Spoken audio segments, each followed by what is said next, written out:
বিধানসভার অধ্যক্ষ বিমান বন্দ্যোপাধ্যায়কে সাথে নিয়ে এই গরমের মধ্যে প্রচার সারলেন যাদবপুর লোকসভা কেন্দ্রের তৃণমূল কংগ্রেসের প্রার্থী সায়নী ঘোষ। কখনো ডাবের জল, আবার কখনো গ্লুকোজের জলে চুমুক দিচ্ছেন তিনি। তবে কর্মীরাই মূল সম্পদ। এই গরমের মধ্যে প্রচারে তারাই অনুপ্রেরণা। কর্মীরা এই গরমে বের হলে তারা যাতে ছাতা নিয়ে বের হন তার অনুরোধ জানান তিনি। সায়নীর বক্তব্য, তৃণমূল কংগ্রেস এসিতে বসে থাকার মানুষ নন, তাই এই গরম উপেক্ষা করেও প্রচারে নামছেন সকলে। মনোবলটাই সব। বারুইপুর পশ্চিম বিধানসভা কেন্দ্রের মাদারহাট থেকেই আটঘরা পর্যন্ত পঞ্চায়েত এলাকায় প্রচার সারেন তিনি। প্রচার তো করতেই হবে। তৃণমূল কংগ্রেস 365 দিন মাঠে থাকে, কাজে শীত গ্রীষ্ম বর্ষা তৃণমূল কংগ্রেস মমতা ব্যানার্জি ভরসা। মানুষ সেটা জানে। প্রখর রোদ, এত কর্মীরা পায়ে পা মিলিয়ে চলছে। আমরা তো এসি ঘরে বসে থাকার মানুষ নই।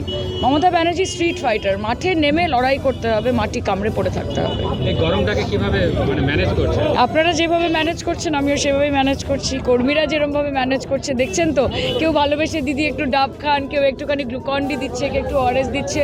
এরমভাবেই ছোট্ট ছোট্ট পায়ে চলতে চলতে ঠিক পৌঁছে যাব। গরমে তো কর্মীরাও হাঁটছে, কি বলবেন? যাতে ওনারা তো আমাদের সম্পদ। আমাদের কর্মীরা হেঁটে একটা র্যালিকে এগিয়ে নিয়ে যায় বলেই তো আমাদের এত গুরুত্ব। যাতে সুস্থ থাকে তার জন্য কি বলবেন? মন ভালো রাখতে হবে, মনের স্পিরিট হচ্ছে আসল। এবং অবশ্যই সবাইকে বলছি একটু ছাতা টাতা নিতে।